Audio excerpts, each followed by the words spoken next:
siya kasarap. Charot. Tikman ko na to maya-maya. So, ayan. Babu. Hello everyone! For today's video. Okay. So, gagawa tayo ngayon ng cake. Okay? Tara! So, ito ang kailangan natin. So, ayan.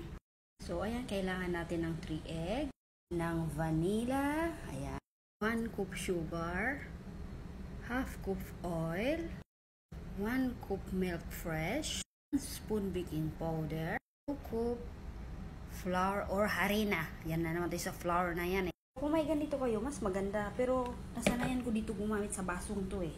Kaya kaliwali yan, kaliwali. So ayan, ilagay na natin ang itlog. Ang vanilla, ilalagay ko na rin. Tapos i-mix natin to. Sige, ganyan. Natin ang 1 cup sugar. Ayan.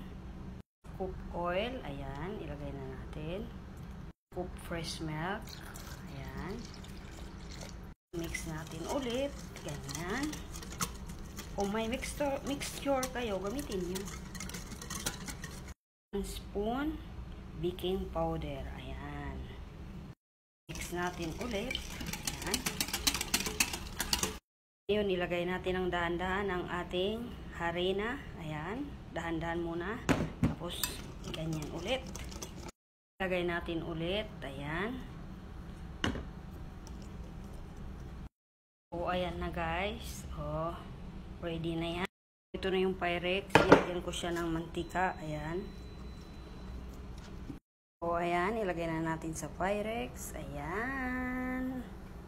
So, tulog pa si nanay para mamaya pagising niya, may panggahawan na silang sweet. Ganyan ang ginagawa ko dito. Surprise kay nanay ba?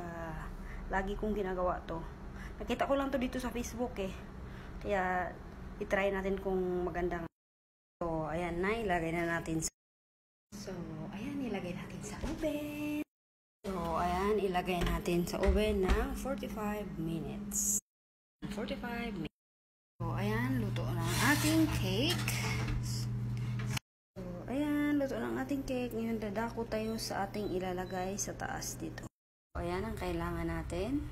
Ngayon, ilagay na natin dito sa lahat. Half cup sugar. Ayan. So, ayan. Antayin natin siya mag-caramel. Caramel daw ba yun? So, ayan.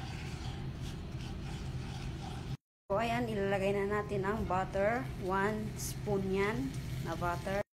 Tapos, mix na natin ang ganyan.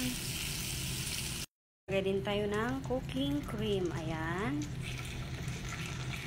Konti lang. Depende sa ilagay nyo kung marami. Tapos, mix natin ulit. Ayan. Lagay na ako ng konting asin. Ayan. Ulit. Ilagay natin sa taas ng ating cake. Ayan. O, ayan. Nalagay ko na. Nalagay ko siya sa refrigerator. Tapos ikat. Tapos iwadi sa kanila. Para sa kanilang gahwa. So, ayan. So, ayan guys. Nakat ko na. So, ayan na guys. Nakat ko siya. Ganito siya kataba. So, ayan. O, diba? Pwede nyo na rin itong pangnegosyo sa Pinas. Yung nilalagay natin dito. Ayan. So, ayan na yung ating cake toffee. O, diba? O, ang taba. So, ayan. Ready for gahuan na ito. So, ganyan.